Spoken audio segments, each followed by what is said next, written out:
Broadcast is now starting. All attendees are in listen-only mode. Good morning, good afternoon, and good evening, everybody. Welcome to the second part of our LPC800 webinar series. Last week, we told you about our LPC80X MCU family and how you can use this family to start with your 32-bit designs. And today, we're going to be here telling you how to leverage the same family's integrated programmable logic feature.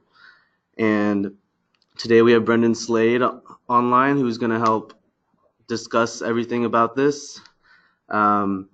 We do have a question box on the right-hand side that you can submit questions, and we'll get back to you towards the end of the webinar. You'll also notice in the handout section we have the part 1 presentation slides, and I've already uploaded the presentation slides that you'll be seeing today. And by the end of the webinar, I'll have a little PDF as well where you can access the video recordings and the presentations, and that'll keep getting updated as the series goes on. But without further ado, I'll hand it off to Brendan. Thanks, Ethan, and hello to everyone. Thanks for joining us today. We'll dive straight into the agenda for today. The presentation is going to be roughly an hour long here. So I'm going to do a very quick recap of the LPC800 series, just for people who may have not yet seen the part 1 of this series. Then we're going to do a quick overview of the MCU Expresso software and tools as they pertain to this family. Then we're going to dig into the actual programmable logic unit, the key part of this presentation. After that, and understanding the structure of the PLU, we'll look at using the PLU design tool, and I'll do a live demo of that, showing you how easy it is to use. And before we get into some application examples developed by Joe Kostavanovich, one of our experts in this area, before wrapping things up, I will address questions at the end. If I don't get to your question, or if you think of other ones, or if you're viewing the recording of this, please post your questions on community.nxp.com under the LPC area of that site, and we'll get back to you as soon as we can. Also, share ideas. If you have some cool design ideas with the PLU, we'd love to see what you're doing. Okay, so LPC microcontrollers are very broadly used throughout the industry, and these are some of the reasons why people go with LPC. We have a very innovative portfolio, a long history of innovation of different ideas, taking the standard ARM Cortex cores, but then adding a lot of interesting architectural ideas and features beyond them, as one of those working at today, obviously. And within our portfolio, we're focusing our attention right now in developing that portfolio to have a wide range of solutions for the 8-bit entry-level ARM Cortex-M space. We're also working on lower power, higher performance MCUs towards a higher end of the performance spectrum for Cortex-M. But we won't be covering those today, of course. We also have a strong ecosystem and partnerships, so all leading IDE vendors and other tool vendors, middleware vendors, are close partners with us. A key thing is supply, longevity of supply, and when you have supply, ensuring the quality is going to be up to your standards. I think most people in this business know that NXP is a leader in automotive, and those quality demands of automotive trickle down to the rest of our devices as well. So we're very strong in that area. We get great local support to our customers through our distribution partners that cover us worldwide, and then great software ecosystem. We're going to see some of that in the slides coming up. So here's an overview of the portfolio of LPC on the right hand side, going from the entry-level devices down to up to our Cortex-M4 class devices over here on the right. In the bottom left, we have the entry level, and that's where we're focusing today. So that starts with the LPC800 family of devices. And at the top right and down at the bottom left corner is where we're focusing our design resources to broaden that portfolio even more. Oh, I didn't mention, so LPC parts, we've been around for a while now, and we've shipped over 1 billion units. So you know that you're not the guy on the leading edge, the only one using our parts. There's many thousands of others also working with LPC every day. So focusing in on the particular part of interest today. This is the LPC804, because this is the first part we've introduced with the programmable logic unit function. I've shown a summary of the other features here in this higher level architectural diagram. So the part is based around a 15 megahertz Cortex M0 Plus core with up to 32K bytes of flash. By E² PROM based, we mean it's based on that type of technology. A small page size, so this actually has a nice feature. You can use some of that flash for E² PROM functionality, which enables you to save some system cost there. There's also up to 4K bytes of SRAM. In terms of serial connectivity, we have two I2C ports, a SPI and a USART. Actually, the S is missing from this slide. It has the synchronous capability too. And depending on which package you pick and how many GPIOs you need, you can get all the way up to 30 GPIOs, and pattern matching and level shifting capabilities in there as well. I'll come back to level shifting in a second. These devices have a switch matrix, and that gives you a lot of flexibility in where you're connecting this I/O. Most of the functions can be mapped to most of the pins, and that's very handy in many applications where you need that flexibility. For analog functionality, we have a 12-bit ADC.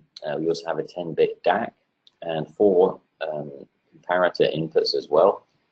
Level shifting is available on some of the packages. That means you can have 2 different I/O supplies, so level shifting through the device. And this is another great integration cost saver option that you can have available with this device, as you can with the LPC802 as well. It also has a capacitive touch feature, so if you need to add a few buttons to your design as well, you can do that as well with this device. Timers, we have a 32-bit configurable timer and 4-channel multi-rate timer as well. Wake-up timers, watchdog timers is included too.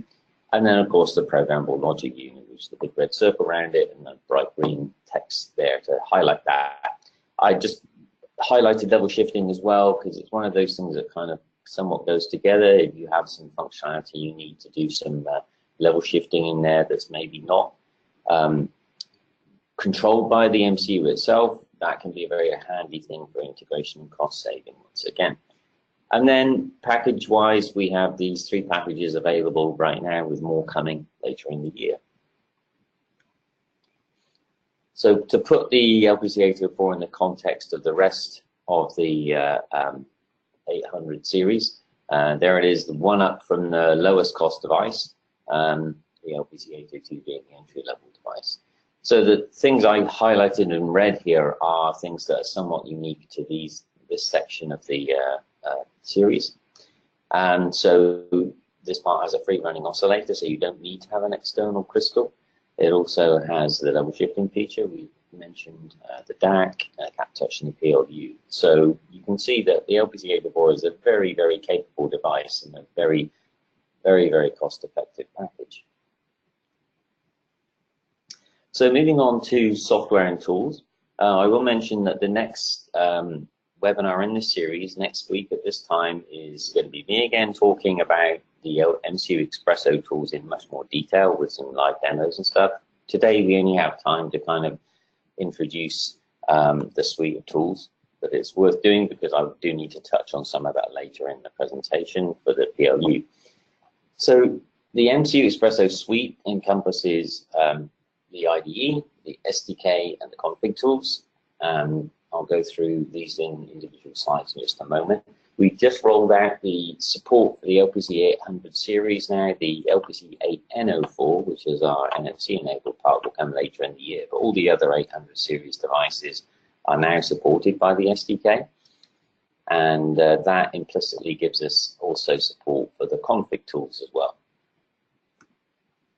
So MCU Espresso IDE has its origins in the KDS tool suite from Kinetis and the LPC Espresso IDE, which was originally developed by Code Red, who were then acquired by NXP. So it has a long history of development, taking the crowd-developed Eclipse environment and tailoring it to make development easier with NXP's MCUs. It now encompasses all the Kinetis, LPC, and IMX RT crossover processors as well. And so we've taken that tool, as I said, we've added some quick start panel functionalities and very cool stuff to make it very easy to use, and we continue to develop that, adding things like non-intrusive real-time data watching. And we've also integrated our configuration tools into the IDE, so using those two together is pretty seamless. And we'll be doing live demos of that next week to help you understand more about that. We've also done a lot of work with our partners, Sega and P&E, to integrate support for their probes. So if you'd rather use their probes and the utilities they have, you can do that. But most of our boards already come with a debug probe already built in, if you just need basic level debug. The SDK is a set of drivers and middleware and application examples in a framework, and it's for the connectors in LPC and actually IMXRT as well. It's just missing from this slide here. So this enables you really to focus on your differentiating code development.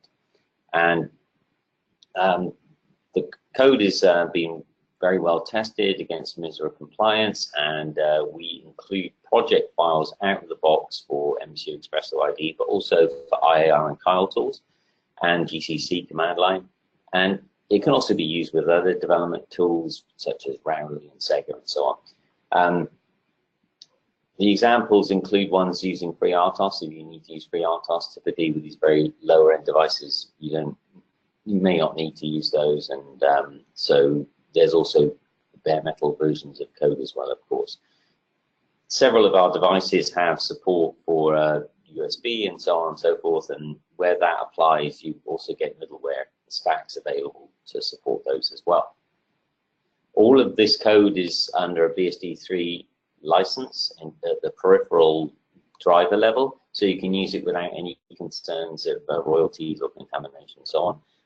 The middleware will depend on which version of middleware it is as to whether that license can be applied, because some of the software comes from third parties. But generally speaking, the software, you can just take it and use it and get going with your application without worrying about any of those kind of concerns. The MCU Expresso config tools starts with the SDK builder, and this enables you to put together the SDK package that you want. Then we have pin and clock tool, pin and clock tool configurations, so that you can initialize your code. So you use graphic tools to set up the pins and the clocks as you want, and then you can do a simple push button to generate code and then drop that into your application. So you can also use those things to give you a good graphical understanding of what's going on inside your device. Project updating and cloning enable you to take SDK examples and then clone them for your own development purposes. As a starting point in the third-party tools, they don't apply in the MCU Expresso IDE. There's also a peripheral tool as well, which will roll out later for the LPC800 series. It's available on other connectors and LPC parts today. So here's a screenshot of the pin configuration tool. You see there's a nice, simple to understand graphical representation of the top left window. You can see the pins, you can see the peripheral functions, so you can just basically click on where those two intersect, and you can configure the electrical parameters of the particular pin you're looking at, and that appears in the bottom left window. And then over on the right, you have a view of the chip itself, so you can see which pins you configured, and also the generated source code. So more demos next week on that. And then for the clock tool, you see it gives you a nice visual representation of where all the clock sources are and where they can go. And there's views of the registers and of various other views of how the clocks are being routed. And again, you can just drop this code into your application. So more on that next week. So when you're developing with MCU Expresso Suite, this is the flow. You start at the top left with a tool which is at mcuexpresso.nxp.com. And the screenshot here is after it's showing different configurations that have been built and are ready to download. But you go there, you select your board, you pick the options that you want in your SDK package and your toolchain, You hit go, it's built in a server on the NXP side, and then it's available for download. Once you have that, you'll end up with a zip file, and you simply drag and drop it into MCU Expresso IDE. From there, you can typically be working with one of our development boards, so you can try examples and develop your own. And then as you want to modify those examples to drop onto your own board, which is represented over on the left here, you can use the pin and clock tools to help change the configurations to map to your hardware. So a nice straightforward flow. If you're using Kyle or IR tools, of course, you get your same zip file, you just unzip that and you start using it with their environment. And you can still use the pin and clock tools as standalone tools for those tool chains as well. Now, in addition to the SDK, which I should just step back and say, the SDK is more of an abstracted level API, so you don't need to worry about low-level registers. But some of you I know that coming from the 8-bit world might be much more comfortable with working at the register level. So we also have code bundles as well. They're under the same kind of licenses here, so very unrestricted. You can just use them in your application without any concerns. And those are available for all the 800 series devices. Again, LPC804 has its own set of software, so it doesn't apply here. All the other 800 series devices have the code bundles. And like with the SDK, there's example drivers and examples of using those drivers. And so they give you a great starting point to get going. So yeah, if you're an 8 or 16-bit person who likes to work at that level, this is probably for you. These are built into the MCU Expresso IDE. There's also project files included for Kyle and IAR as well. And again, you can use the code on other IDs as well if you prefer. So that's the overview of the tools. We have the development board here as well. This is most of our LPC boards are branded LPC Expresso and then the name of the chip that's on the board. So this is the LPC Expresso 804. Order code is OM40001. So it's a straightforward little board, but still very powerful in what you can do with it. It has an onboard debug probe, which follows the SIMSYS DAP protocol. That means it can be used with not only with the MCU Expresso IDE, but also with IR, Kyle, and other IDE vendors too.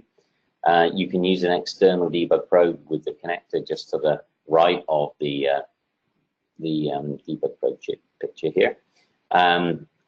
There's a user button, ISP mode button, so you can force the chip into its in-system programming mode, which is useful if you accidentally mess things up, put it in a low power mode, or somehow make the device not accessible.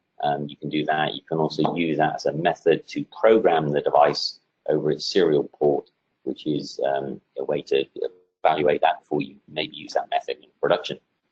User LEDs, and then expansion-wise, we have Arduino Uno style connectors here. We also have a Grove I2C connector as well. So you can get to all the pins either there or through these access header pins around the board here. There's quite a few jumpers here for doing things like disabling connections to the debug probe with the UART, because there is a VCOM function on the debug probe as well, which I forgot to mention. So you can configure those, and you can also do things like disconnect some of the onboard peripherals as well, because there is an onboard temperature sensor too. You may not want to connect that, for example. So a very flexible little platform, and along with it comes two shield boards. One of them is to allow you to play around with the cat touch function. So it gives you a 5-button cat touch board with an LED for each button. And then we also have the PLU shield, which is more relevant to today's conversation. The PLU shield board enables you to connect an LED to the potential outputs of the PLU. So you just want a visual indication of a function working there, or you just want to have a convenient point to attach a scope probe or something to one of those jumpers to pick up the PLU output. And there's also switches on the input side so that you can provide a static level stimulus for the input signals. So, there's 5 of those plus a push button. And finally, there's also a little oscillator on the board that's deliberately at low speed, so you can do visual things. So it runs all the way down to 8 Hertz. So that's also available as a clock input to the flip-flops that you're going to hear about more in a minute. So all of those are included if you just order the Espresso board. And now let's move on to the actual meat of this presentation, which is all about the programmable logic unit in the LPC804. So this is a high-level diagram taken straight from the user manual, which is online, and it shows you the general structure of the PLU itself. So the PLU block is completely independent from the MCU, meaning that you just configure it using the MCU. There's a set of registers the MCU can see. You write to those, and then the PLU is off and running, and you don't need to have any further interaction. So if you're doing something like mopping up glue logic, that's what you do. So you can have up to 6 PLU inputs from I/O pads and up to 8 outputs, and there are within the device, those inputs are then routed to lookup tables or LUTs, and there's 26 of those. And we're just going to see a bit more detail about them in a moment. But then also the output from all the other LUTs is fed back, so each LUT can take an input from one of the other LUT outputs. It can also take as an input an output from one of these state flip-flops. And you can connect, if you want to connect between peripherals and GPIOs that are connected more directly to the MCU, you can either do this by using an external connection off-chip, or you can use the switch matrix. And basically in the switch matrix, you kind of short the 2 pins together under software control to connect them together. And there's going to be a few examples we're going to cover that show how we combine a peripheral with the PLU in order to implement some interesting functions. So if we look at the next slide, it gives you a little bit more of a drill down into lookup tables. So understanding lookup tables is key to understanding what the PLU does and how you can use it. So each lookup table block can implement any combinational function for the inputs that it has to it. So it has 5 inputs, and these can be any one of these sources, either from the other LUT outputs, or from the state flip-flops, or the I/O pads themselves. 4 of the lookup tables have flip-flops available, so you can use those to implement various things such as counters or state machines, or for synchronization purposes as well. Now the clock source for the flip-flops has to be the same, and it's sourced from an external pin, in other words, an I/O pad. So that's really all there is to it when it comes to the PLU, but that architecture is very powerful for implementing a whole range of different applications. So we're going to see that in a moment, but first we're going to look at the actual tool itself. Once you start digging into the PLU, you'll be able to see how many ways you can apply it in your system. One of the key things about it is, as I've mentioned, to save system cost. So you can just take glue logic on your board and implement it in that PLU block, configure it and let it run, and you've saved money and everything's good. But you can also do things that are more tightly coupled with the MCU itself. So event detection, you can implement simple state machines that you may otherwise have done in software. We're going to see an example of stepper motor control as one example of an application here, or generating things like specialized waveforms or protocols. And again, we're going to see some examples of that too. Now, some of the benefits of doing this, you say, well, I can do some of these things in software, but some of the downsides are latency. So the amount of time it takes the processor to catch a signal and actually act on it. Whereas what we're talking about in the PLU is just a few gates or equivalents in those lookup tables. So the time to respond to an input stimulus to generate an output is going to be much shorter than a software approach. Lower power, because only the PLU may be active to deal with those scenarios like detecting events or generating waveforms and so on. And the MCU can be asleep rather than handling those things in software loops. And of course, processing power you save can be used for other tasks. So you can have a system which has got more capabilities in the same kind of small footprint and low cost.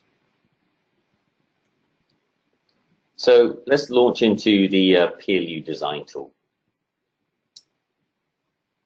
So this is available for free. It was developed by NXP. It runs on Windows platforms currently. And its purpose is to enable you to do a PLU design and then generate source code, which is basically the register settings that you can just cut and paste into your application. So there's three approaches to your design, depending on what you feel most comfortable with. So direct LUT mapping is where you're manipulating the LUTs themselves directly, rather than abstracting anything to a tool. You can control everything yourself. Next one is schematic capture. So when you have a schematic already drawn up or a design already done, you can use schematic capture to draw and capture your design at gate level. And then finally, Verilog, for those of you who feel comfortable with Verilog. So direct LUT mapping, as I said, this involves directly controlling the LUT configurations, and we'll see in a moment there's a few different ways to do this. So the LUTs can be configured as standard logic gates if you prefer that, or using logic equations, or using a truth table. It depends what you're comfortable with, and you can mix those methods together. So when you use this method, the tool is able to immediately represent what the code output needs to look like for the register settings as soon as you've assigned all the inputs and outputs without any other processing needed. So the benefit of this is it gives you lots of visibility on what's going on, a clear view of what resources are being used. The disadvantages are that it's less efficient in use of resources, or should I say it relies on you to be the one optimizing the code. And so that can be more work for you. And it's not so easy to do things like state machines as versus a Verilog technique, unless you're very comfortable designing with state machines and don't like Verilog, then maybe you have a different opinion. But anyway, so I've launched the tool already here, and I'm going to start by doing a new design. So this is when I open up it. This is the dialog I get to see about importing designs. I need to just select that I'm going to do a LUT-based design to start off with. So the structure of the tool is for future expansion, so we need to pick the actual device here, 80X. Okay, now I'm ready to start. So if we look at the bottom of the screen here, we see these are our resources. So there's 6 inputs, 6 outputs, 4 flip-flops, and 26 LUTs available. So I'm just going to create a couple of inputs and an output. Now I can use any name I want for this, so just to emphasize that point, I'm going to call one input Bob, and I'm going to call the other input Jane. Okay, and so there's my 2 inputs. You see my counters for that now, I've used 2, so I have 4 left.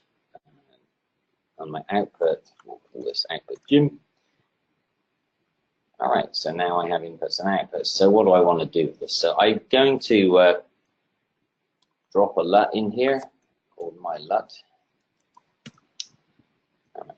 So when I drop the LUT into the design, we see over here that we now have a truth table. Now I can go in and edit the truth table. I can just flip bits in here to change what I want. And that's one way of entering a design. I'm actually going to just split this down to be a 2-input LUT now. Connect that up to my inputs. Okay. You notice down here in the problem window, it's telling me I still have a connection missing, which is because I don't have this connected here. So it wouldn't be able to generate a source file at this point. But, so now, rather than saying, oh, I want to do a truth table, I just want an AND gate. So I can just make that an AND gate. So now I'm going to add in a NOT gate, which isn't the most intelligent way of designing something, rather than using a NAND gate. But for illustration purposes, I'm just going to make a NOT gate here. And now I have a NOT gate. Now, if you look over on the left, oops, I connect this.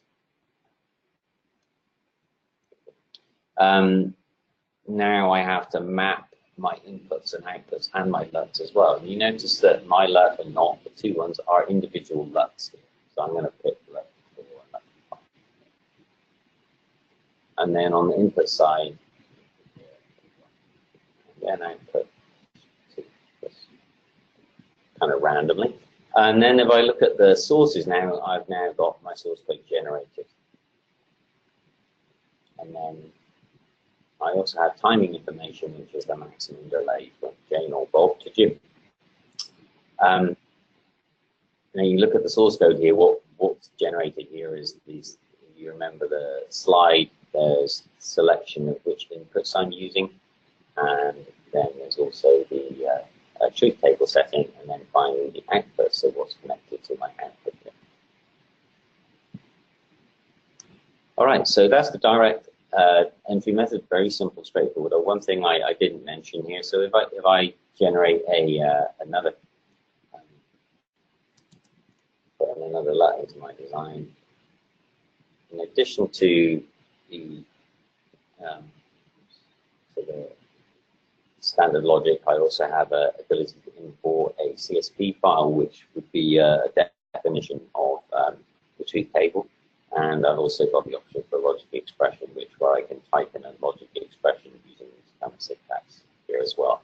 So that can be handy, depending on your different techniques of design. Okay, let's put back to our presentation. So that's direct LUT mapping. It's just a picture of the same thing. I was just talking about this in the slide deck.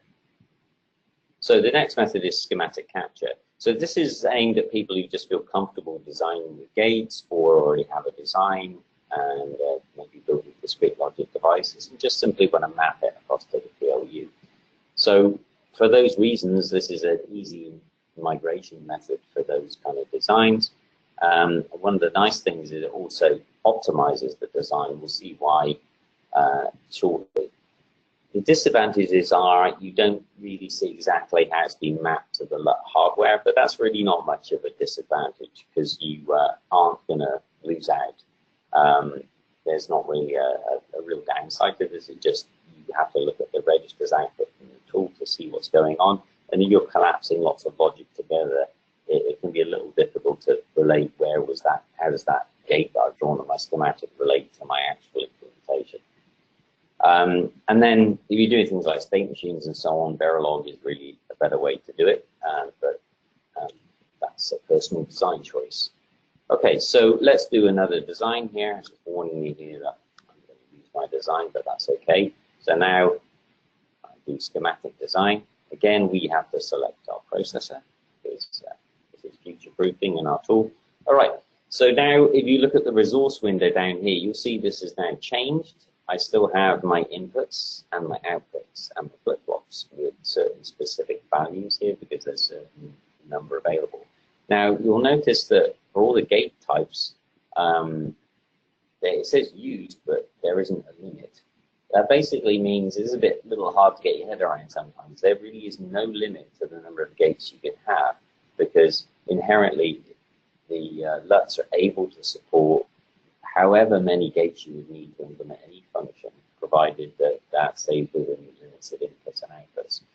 So let's try and draw the same function that I did before. So again, we're going to have Bob the input and Jane the input, and Jim the output.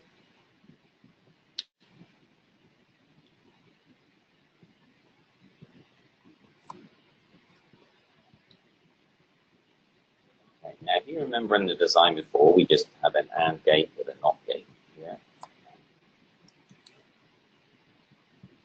Do them both quickly and then hook them up.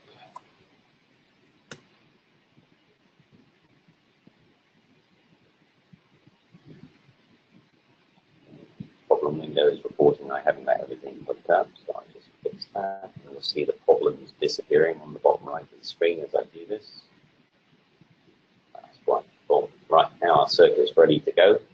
Now I'm getting told here you need to map all the hardware elements. This is telling me, oh, well, I had inputs and outputs. So you need to tell me where the tool, where should it connect things. But you know, there's no LUTs mentioned here anymore, just inputs and outputs. And that's because the tool is going to figure out all the LUT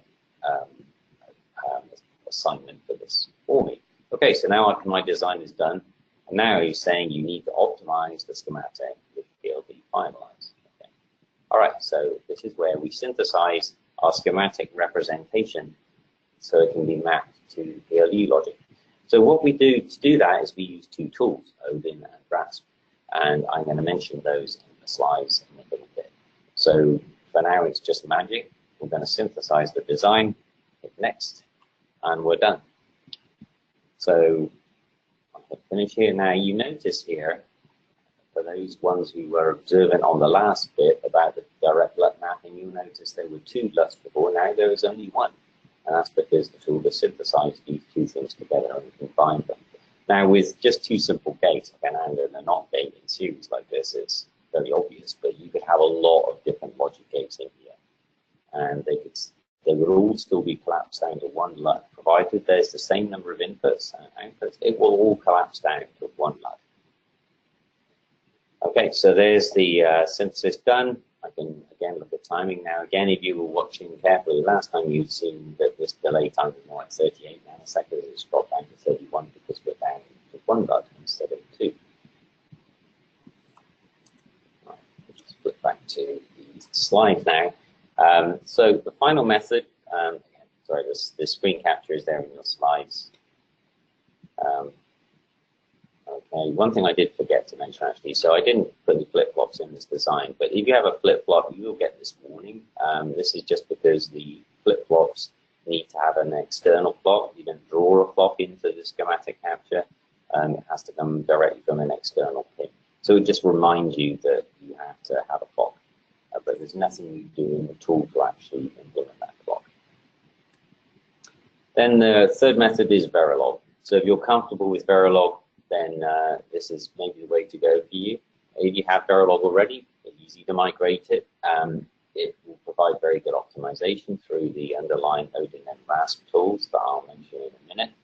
And it's very good for designing things like high-level functions, like state sheets, and so on. It does require that you have knowledge of Verilog HCL, of course. This is RTL level, really, rather than the highest levels of Verilog. So it has to be able to map down onto hardware. So this is where the designer really needs to understand how Verilog resources are mapped. The Verilog design is mapped down to hardware. It doesn't mean you have to do the mapping yourself. You need to know things like where you might be inferring a latch or something like that, which you cannot implement in this kind of logic. So if we look at how that's done in the tool, there isn't an editor directly in the tool, so you write your code in your editor of choice, and then you just import it. So, oops, sorry, wrong thing. You actually go to New, and then you do the Verilog design. Already checked. We still need to select our processor, and now I'm going to browse. And this is the one I prepared earlier. This is again, it's asking about these tools here. These are installed by default by the PLU tool installer, so you don't need to do anything here. It's just in case you want to change that. And there, this has been synthesized. So this was the code that was in that file I found in the browser.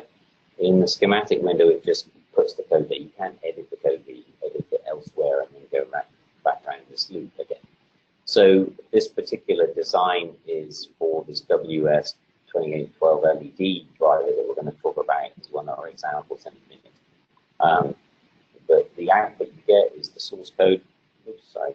First of all, I need to, after synthesizing, I need to connect my inputs and outputs. So I have 3 inputs and 1 output in this design. And once I've done that, now we can connect up to the design. So very straightforward. You basically import the Verilog file, you hit go, and then it synthesizes, then you connect your inputs and outputs, and it's ready to go. Okay, so those are the different methods using the PLU tool. You can see they're very straightforward to use and very intuitive. So there are videos to walk through each of those examples online, available on the download pages for the development board, so you can easily find this, and also they're linked to the actual chip pages as well on mxp.com. So I did want to touch on the code generator. So comparing what you get when you're using SDK. So the SDK includes a number of APIs, so you can actually go and set individual input sources and truth tables for the design that you're implementing and the output. So these three things here is what the PLU tool also generates. So you can do it this way. It gives you more readable kind of code, so you can see, okay, I do this, this, and this, and that's pretty straightforward. But I think in most cases people would actually just use the PLU tool and then take this output and just cut and paste it directly into your application. So for that reason, our examples have this function call here, which basically means set up everything in my PLU, inputs, outputs, and truth table. And so it has no return, no parameters, and no return function because we're just setting register values. So in, say, for example, the example we have in the SDK, they have an example like this. This is the equivalent in the PLU tool designed in, and then this has just been cut and pasted in. So these two are functionally identical equivalent.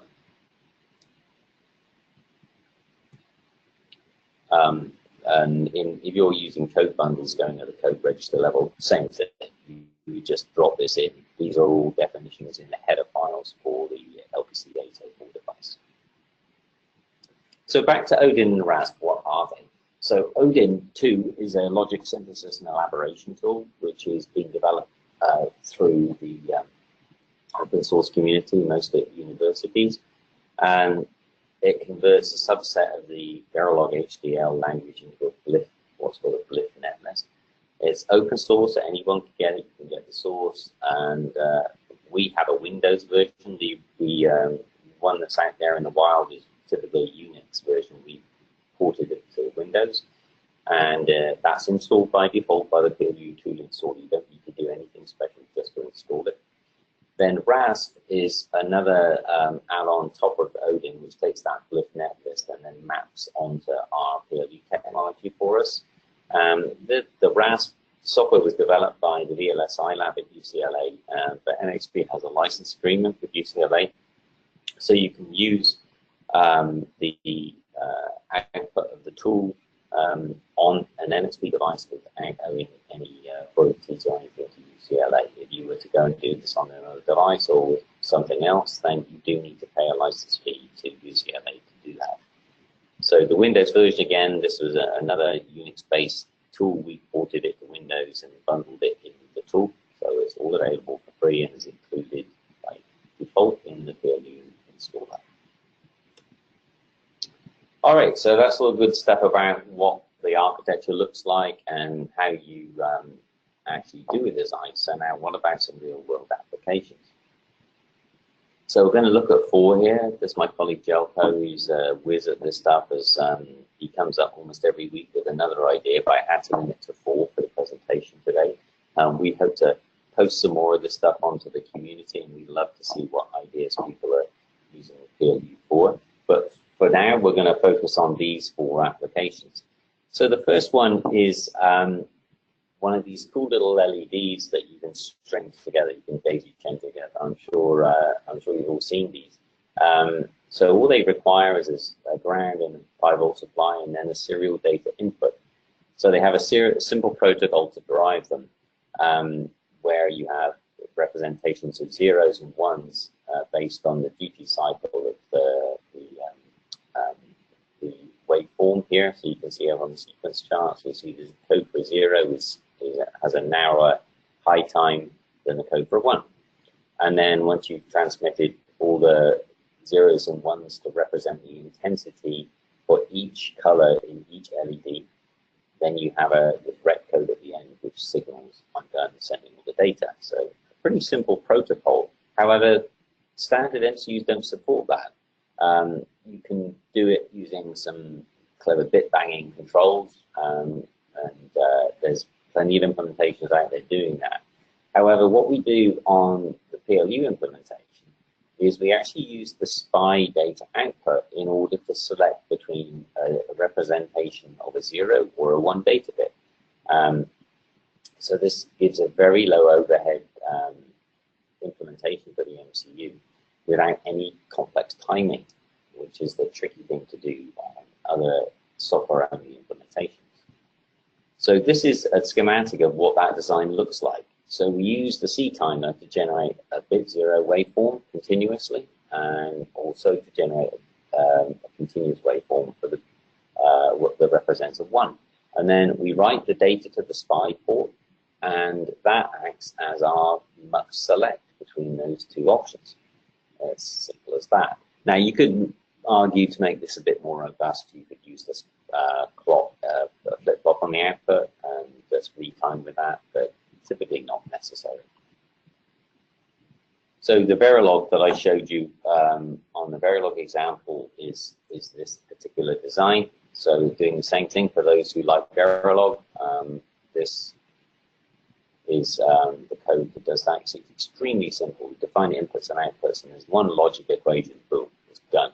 You could also use an implementation of that same logic equation in a different syntax, in a direct LUT, to just drop that equation straight into the design and be done. So nice and straightforward. So this is it running on my desk.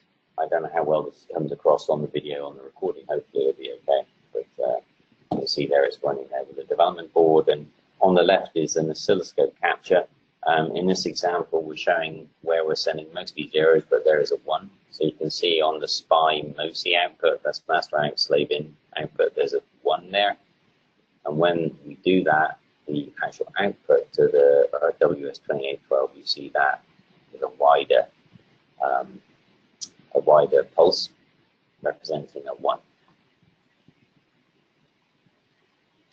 So in terms of the driver code to do that, we start from the top end at the main loop. So in the code, there is a global array. So in that array, we store the intensity value for each LED in the entire chain. So each LED, remember, has a red, green, and blue component to it. So here, we're just setting up red. Green and blue are going to be off. And then we write for the number of LEDs, which is set by this pound define here. We write that same value into our array, and then we start our transfer. The delay here is just for timing, because we want it to go red and then go to a different color. So that's the only purpose of that delay. So that calls this start timer function. And the start time here, this code is just being careful to make sure the timer is not used for anything else, and make sure it's finished counting. Then we set the pointer back to the start of that array of LED values, set up our timer, set up this SPI interrupt, and then wait until we've finished with the timer. And the timer being set for the number of LEDs as well. So once we've done that, then we have just this SPI port running. And so this starts by pointing to the start of the array of LED data, which we set up over here by our setup function. And then it just counts through the array of values and writes them out to the SPI port. And once it's done, it turns off its own interrupt. So very simple code, straightforward code. And after setup, the MCU is really just handling the ISR for the SPI interrupts. Now, I haven't shown the initialization code here. Of course, you need to set up the switch matrix in the clocks, but that's a straightforward operation. So I don't want to show too much code on one slide here. All right, so on to our next example.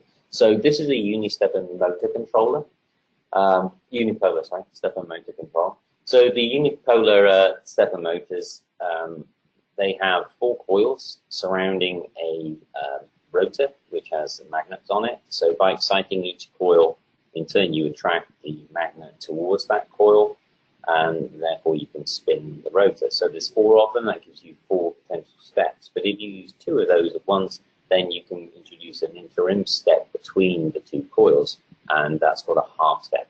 So what we've implemented is an 8 half-step control of the unipolar stepper motor. We have a simple control input, which is the direct signal from a pin, which is clockwise or counterclockwise. Again, if you wanted to control that from the MCU, what you would do is use a GPIO line and connect it to this control line through the switch matrix or with an external signal. Now, one of the crafty things that Jelko did here is he uses the UART to generate the step pulses. This makes it very simple and straightforward to figure out what you're doing with that control. It also enables the clock pulses to be sent out with lower overhead for the MCU. And then we've also got an emergency stop here. One of the nice things about the emergency stop feature is the response time to that is very short. So it's within one of these UART clocks, versus if you were trying to do that under a software control, it would typically take quite a lot more than that. So it's a very good emergency stop function here. And so the overhead of this implementation is very low overhead for the MCU. It only needs to service UART interrupts every four steps or half steps. Now, this implementation was done using a, I guess, an old school style, a truth table style design of the state machine. And so this slide shows you that. So we start with, okay, we have basically a 3-bit counter here. So, and that represents our states. So if we're counting clockwise, we go one way. If we're going counterclockwise, we go the other way. And so there's our state machine. So if we add the the clockwise or counterclockwise control here, then we get this. So this is saying, okay, this is our current state of our flip-flops, and this is what we want the next state to be based on this control. And then finally, we add the active low emergency brake. And so we extend our state machine further to include that. So this is what the design looks like. It's basically this is a state machine. And then we put output decoding there and combinational logic to actually drive the coils as we want to drive them. And there's the UART transmit and our clock source. So this is what the code looks like for this. In terms of controlling from the application level, it's extremely simple. You just have one API here to set the step rate and the number of steps you want to do. And this calls a function here, which is really just configuring the UART in order to meet the data rate that we want, and then counts the number of clocks.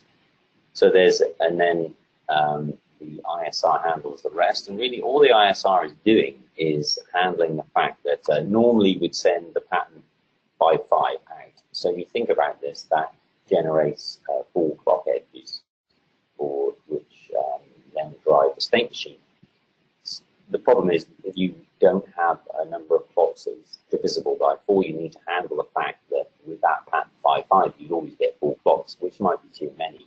So when you getting below 4 clocks being left, you have to run through this little state machine and just output a different pattern to make sure you don't get too many clocks. Okay, and then, sorry, this is 5 clocks, not 4 clocks, because it depends on whether you have stop bit set, so on how many edges you get. So you see it's a very straightforward handling of this, and very, very low overhead. You're just handling that those interrupts. So the achievable speeds for this implementation really come down to how fast you're trying to drive the stepper mode and what else is going on in your system. But because the overhead to handle those interrupts is very low, it should mean that you can run way faster than you could using a pure software method of energizing those stepper motor coils using GPIOs. The DC motor control is our next example, and this one you can of course drive a DC motor with a PWM, and that's all fine. However, the ability to change the speed quickly and smoothly is reduced because you have to go and mess with the PWM while the motor is still running. So what we do in this design is we actually serve 3 PWMs, which is perfectly possible within LPC804, and then we combine those PWMs in order to give us more granularity, 7 steps from 14% to 100% duty cycle. And then we also add in a directional control signal, so you can switch directions. Now, there's 0 overhead for the MCU after the PLU and timer are being configured. So we're just setting this up, and then we have an external GPIO signal, which could be controlled by the MCU in order to control our speed.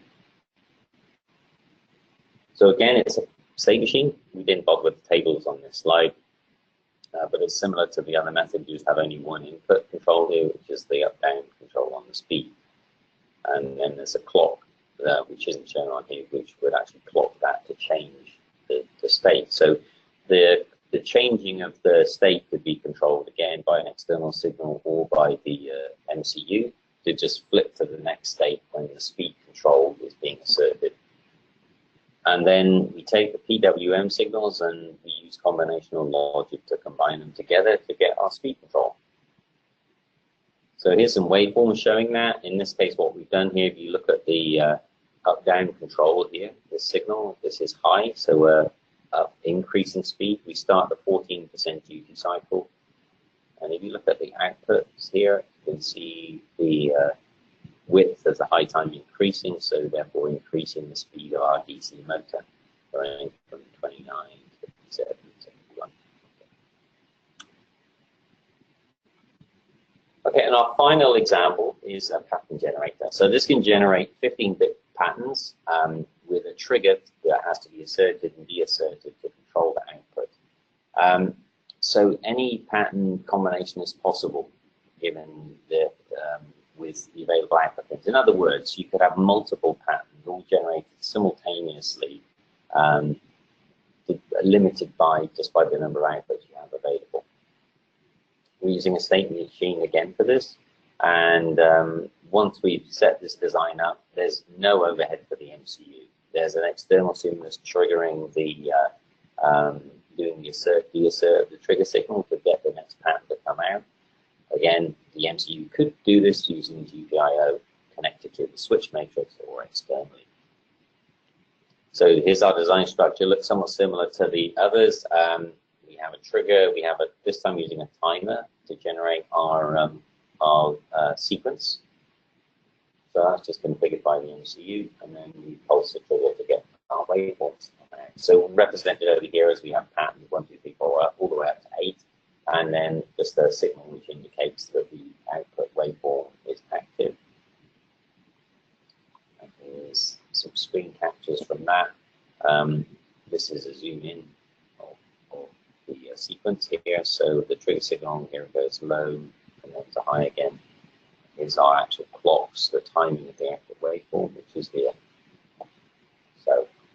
So that was our last example. As I said, we have more we're playing around with. One of the things Joko's working on is a line following robot. So he's already got the design done. We just couldn't get it into here, but we will be developing that, sharing our design through the community. So if you can check that out, and we'd love to see what other ideas people have. So that wraps up what I'm going to present, just to summarize things. So the PLU has multiple users. It's very flexible, simple, but very powerful, and can be used in a wide range of situations. Key thing to remember is the PLU block operates autonomously from the MCU. So once you set it up, it just runs. It's very easy to set up and use it. You can do a lot with it, mocking up blue logic, extending peripherals that you have available in the 804 in order to do more unusual things, generating custom waveforms. And the overhead on the MCU is extremely low, and can be 0. And you also get optimal response to external stimulus rather than having to rely on the MCU to handle something and then make decisions. The tools are free, so all of MCU Expresso tools are completely free, and the PLU tool as well, for whichever method of design you want to use. And just note the LPC804 is supported also by popular IDs, IR, Sega, Rowley, and the list goes on and on. iSystem as well. So where do you get all these goodies? Well, you can get the MCU Expresso tools from the MCU Expresso section of our website. All the links are here. And then there's the supported devices here. But all these devices I've been talking about are supported. And then we have our community here. Also, we'll need to add this to the slide and update it. The actual tools, the PLU tool is available from either the LPC Expresso board page, the LPC Expresso 804 board page, or from the product pages for the LPC 804. So you can download that tool from there. Okay, so I just need to check and see if we have any questions, and I can't actually read the questions until I finish talking, which I've just done. So let me just quickly see if we have any questions I can answer online. If I don't get to your question, do use the community to post. We will get back to you as soon as we can with your questions. So let me see.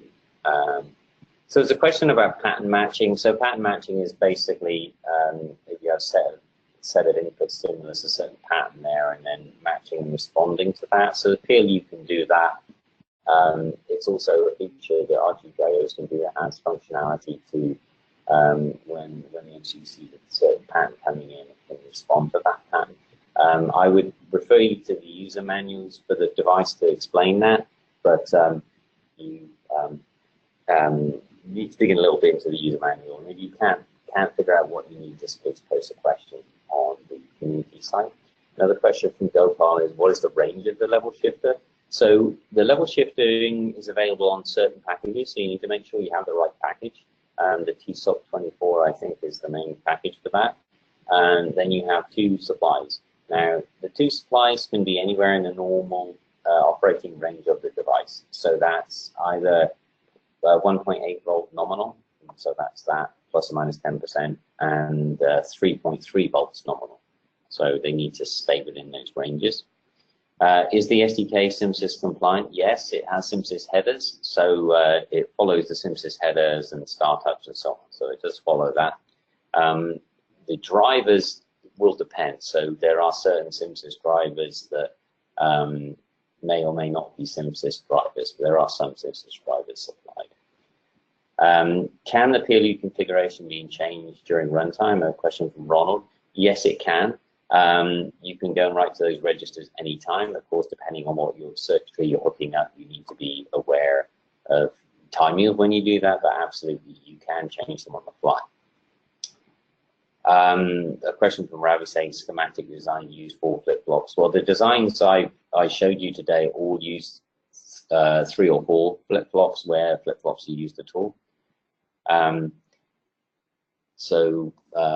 Yeah, I'm not quite sure what the question is there, but you can use up to 4 flip-flops. Another question related to do with IAP calls, so I don't really want to get into that here, but they're, you know, please post that one online, Marco, and we'll get an answer to you. Recommended tutorials online. So the tutorials, I go a little bit slower through the tools in the videos that I have. If you want specific tutorials, we'd actually really like to see people post what they like to see, what areas you think our videos don't cover, what things I didn't cover. We'd like to understand where the gaps are in our material. So please do post and we'll respond to that. And then there's another question to do with ADCs and so on, which from Marco. So Marco, please post that on the community. It's kind of off topic from what I'm discussing today. So maybe we can cover that for you there. So those are all the questions I have now. Once again, please post on the community. If you have follow-ups, we'd love to hear what's good and bad about what I covered today and how I did it. So I'll wrap it up there. The recording of this will be posted online, and Ethan's already posted the presentations for today and for last week. And next week's presentation is about the SDK and config tools on the LPC800 series, and that'll be me presenting as well. So I hope you can join us for that. So I'll wrap it up there. Thank you very much for joining us today, and hopefully you will join us next week. Thank you. Thank you, Brendan, and thank you everyone for joining. We'll see you next week.